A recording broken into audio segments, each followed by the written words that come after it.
As pequenas atitudes que podem fazer diferença no seu dia a dia. Na Som Maior Premium. Qualidade de vida. Alô, Lúcio Pachter, onde é que você está hoje, Lúcio? Bom dia. Bom dia, Jafra. Estou me encaminhando aí para o sul de Santa Catarina. Amanhã tenho aulas na Unesc, amanhã e sábado, para a turma que está cursando Filosofia Clínica.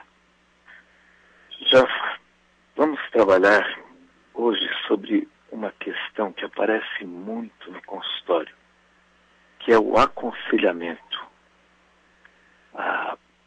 Muitas vezes no consultório, isso acontece, praticamente uma rotina. Muitas pessoas colocam: o que eu faço? Como é que eu resolvo essa situação tão complicada que eu estou vivendo? Qual é o caminho? Preciso de uma luz que me...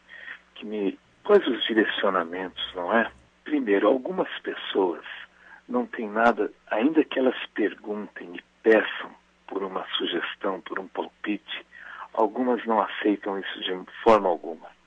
E se receberem, elas vão descartar isso imediatamente. É apenas um artifício de retórica e nada mais. Mas outras pessoas, elas têm muito, elas estão imbuídas disso, desse sentimento, elas pedem, como alguém que tem muita sede pede por água, elas precisam realmente de uma opinião, até por motivos de contraste, de contraposição, para poderem refletir. Faz parte do diálogo delas, existencial. Se nós levarmos isso assim, procurarmos pela história da humanidade, nós vamos encontrar milhares de exemplos de pessoas em torno do conselho, do aconselhamento. Olha, o grande escritor Flaubert, quando ele abandonou o lirismo com que ele tratava a personagem central da obra dele e passou a ser duro e exigente com ela, e isso foi uma sugestão que deram a ele, isso praticamente abriu os caminhos da obra, que depois se torna um clássico. Ou o Leonardo da Vinci, que quando sugere aos pintores para que mudem aquelas gravuras estáticas para coisas dinâmicas, mostrando a vida mais próxima do que ela era. Há muitas, nossa, os exemplos não acabam. José, quando ele orienta o faraó, não é? Os conselhos de ouro que ele dá para o faraó, enfim.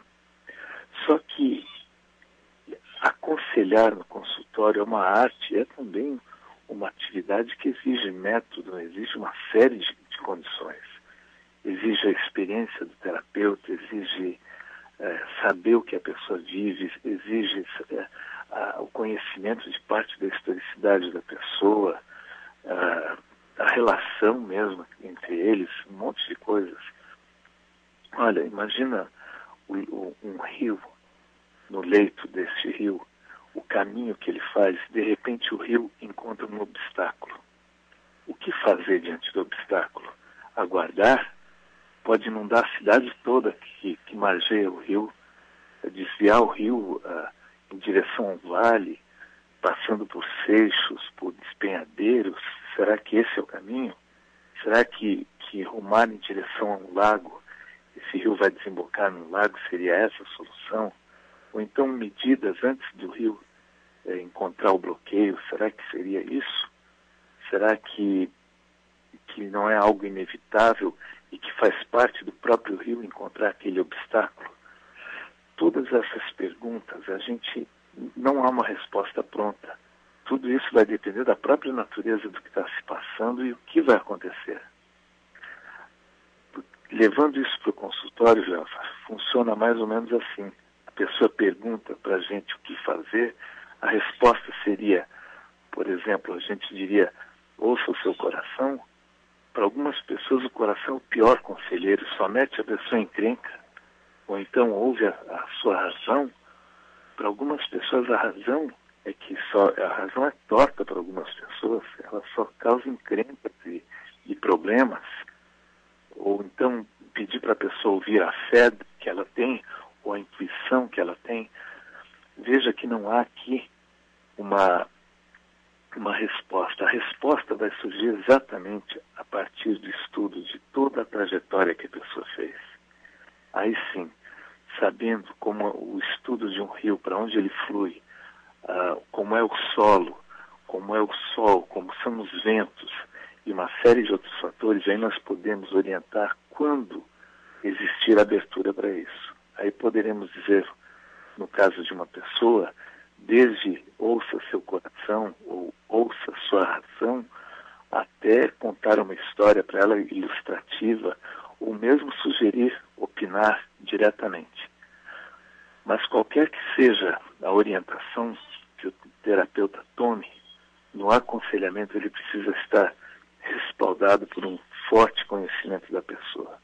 Senão o que ele vai fazer é algo lotérico e muitas vezes perigoso.